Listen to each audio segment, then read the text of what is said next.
Hello students, तो आज हमारा जो टॉपिक है, जो एमसीक्यू है, वो हमारे सेल मेम्ब्रेन के ऊपर है।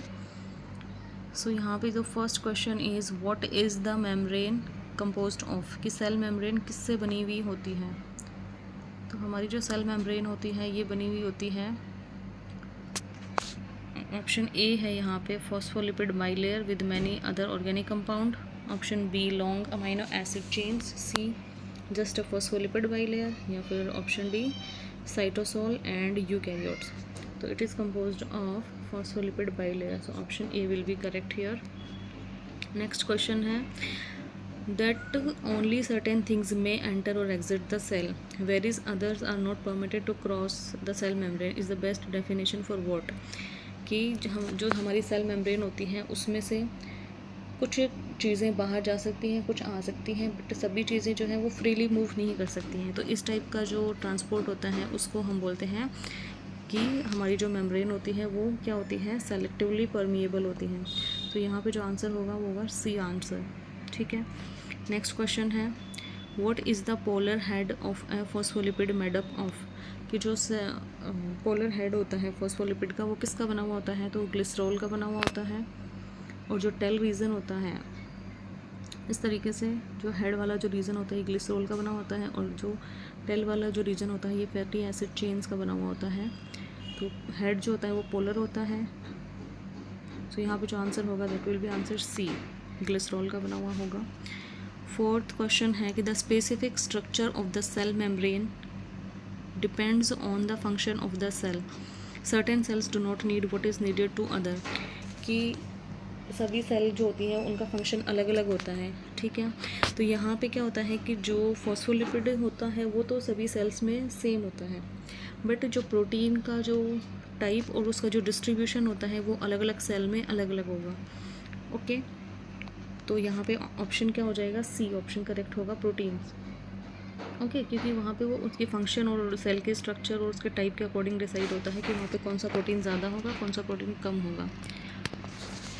नेक्स्ट क्वेश्चन है कि in the phospholipid bilayer which ways do the non polar tails face, कि जो नॉन पोलर टेल्स होती हैं वो किधर होती हैं। तो हमें पता है कि जो सेल मेम्ब्रेन का स्ट्रक्चर होता है उसके अंदर हेड वाला रीजन ऐसे होता है। ठीक है, ये हेड वाला रीजन होता है, टेल वाला रीजन अंदर की तरफ होता है। सो यहाँ पे जो टेल होती है वो क्या होती है, टूवर्ड्स द इंटीरियर होती है। ओके, सो यहाँ पे जो आंसर होगा that will be answer toward the interior. Next question is what is the cytoplasm made up of, cytoplasm किसका बना हुआ होता है, तो साइटोप्लाज्म जो होता है वो लिक्विड साइटोसोल का बना हुआ होता है। तो answer is C B. Next question is where are peripheral proteins attached, peripheral proteins हैं वो कहाँ पे अटैच होते हैं।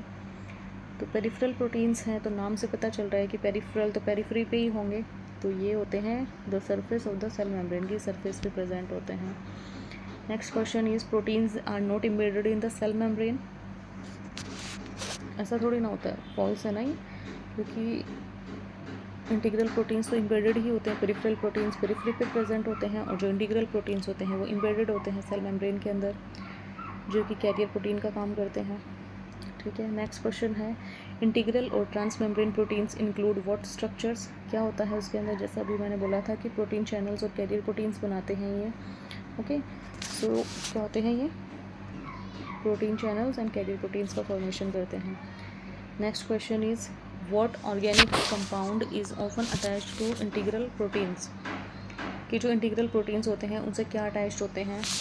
तो हमें पता है कि कार्बोहाइड्रेट अटैच होता है, ग्लाइकोसाइडिक बॉन्ड्स बना करके ग्लाइकोप्रोटीन के फॉर्म में प्रेजेंट होते हैं।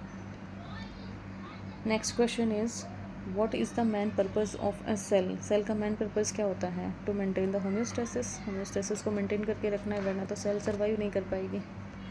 नेक्स्ट है what is the best definition of equilibrium, equilibrium की बेस्ट डेफिनेशन क्या है इनमें से। So the best definition will be equal concentration of substances inside and outside of the cell. ठीक है, so the answer will be C. Next question है question number 13। तो question 13 क्या कहता है कि what is one of the most important ways cell maintain homeostasis, कि cell जो है वो अपनी होम्योस्टेसिस को कैसे मेंटेन रखती है। कैसे रखती है, सेलेक्टिवली परमिएबल होती है, हमें पता है मेम्ब्रेन, तो सेलेक्टेड चीज़ों को ही जो है वो मूव करने देती है अंदर बाहर सेल से। Okay, so controlling what moves across the cell membrane, ठीक है, कंट्रोल करती है कि कौन सी चीज़ जा सकती है, कौन सी नहीं, सेलेक्टिवली परमिएबल होती है, कुछ भी सेल के अंदर आ नहीं सकता और कुछ भी जो है ऐसे ही सेल से बाहर जा नहीं सकता। उसके बाद 15th क्वेश्चन है कि the concentration gradient determines what, कि कंसंट्रेशन ग्रेडियंट क्या होता है कि सेल की जो मेम्ब्रेन होती है उसके एक तरफ किसी एक पर्टिकुलर आयन की या फिर सॉल्यूशन की कंसंट्रेशन ज़्यादा होती है और दूसरी तरफ उसकी कंसंट्रेशन कम होती है, जिससे जो डिफरेंस आता है उसकी कंसंट्रेशन के अंदर, उसे हम कंसंट्रेशन ग्रेडियंट बोलते हैं। तो ये कंसंट्रेशन ग्रेडियंट होता है, ये किससे डिटरमाइन होता है, मतलब क्या डिटरमाइन करेगा ये, तो ये डिटरमाइन करेगा कि how fast a molecule crosses the membrane. Option A will be correct, ठीक है, क्योंकि कंसंट्रेशन का जो डिफरेंस होगा या कंसंट्रेशन ग्रेडियंट जितना ज़्यादा होगा, जो मॉलिक्यूल्स हैं वो उतने ही फास्टली मूव करेंगे। Like suppose this is the cell membrane, एक तरफ जो है कंसंट्रेशन ज़्यादा है, ठीक है, तो जो मॉलिक्यूल्स होंगे ये इधर फास्टली मूव करेंगे और जैसे जैसे इक्विलिब्रियम आता जाएगा, लाइक कंसंट्रेशन है वो इक्वल होती जाएगी, वैसे वैसे इन मॉलिक्यूल्स की जो मोमेंट है वो कम हो जाएगी, ठीक है। तो 15 का आंसर हो जाएगा A. Next question is if the concentration are vastly different the molecules will move. तो जब कंसंट्रेशन के अंदर ज़्यादा डिफरेंस होगा तो अभी जैसे मैंने बताया था तो क्या करेंगे, वो क्विकली मूव करेंगे ना। और if the concentration are similar to the molecules will move slowly, है ना, जब कंसंट्रेशन सिमिलर हो जाएगी तो वो स्लोली मूव करेंगे और जब इक्विलिब्रियम स्टेब्लिश हो जाएगा तो फिर मूवमेंट है वो बंद हो जाएगी। नेक्स्ट है what are the 3 types of passive transport. Passive transport के टाइप्स कौन कौन से हैं इनमें से, तो सिंपल डिफ्यूजन भी है, ठीक है, फैसिलिटेटेड डिफ्यूजन भी ठीक है, बट पंप्स तो एक्टिव ट्रांसपोर्ट करवाते हैं तो ये तो नहीं है, इसमें भी पंप्स आ रहा है तो बी भी नहीं है। सी के अंदर क्या आ रहा है, एक्सोसाइटोसिस, एंडोसाइटोसिस एंड ऑस्मोसिस आ रहा है,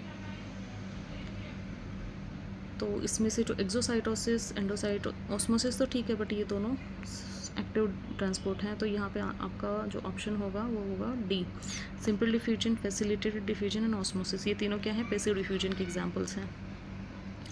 नेक्स्ट है simple diffusion occurs when. Simple diffusion कब होता है, when something move from higher concentration to a lower concentration randomly, ठीक है, यही होता है सिंपल डिफ्यूजन। सेकंड में दे रखा है कि लोअर कंसंट्रेशन से हायर कंसंट्रेशन, तो ये तो गलत है, सेम कंसंट्रेशन में भी नहीं रहता, ये भी गलत है, ईट अवे ये तो अलग ही है। What does active transport occur, when does active transport occur, कि एक्टिव ट्रांसपोर्ट है वो कब होता है, when energy is needed to move a substance across the cell membrane. तो एनर्जी क्यों चाहिए होती है, क्योंकि हम एक्टिव ट्रांसपोर्ट के अंदर क्या करते हैं, उसके अगेंस्ट कंसंट्रेशन ग्रेडियंट के अगेंस्ट हम किसी भी मॉलिक्यूल को मूव करवाते हैं, लाइक उसकी लोअर कंसंट्रेशन से हायर कंसंट्रेशन की तरफ हम लेके जाते हैं, तो वहाँ पे हमें एनर्जी देनी होती है एटीपी की फॉर्म में।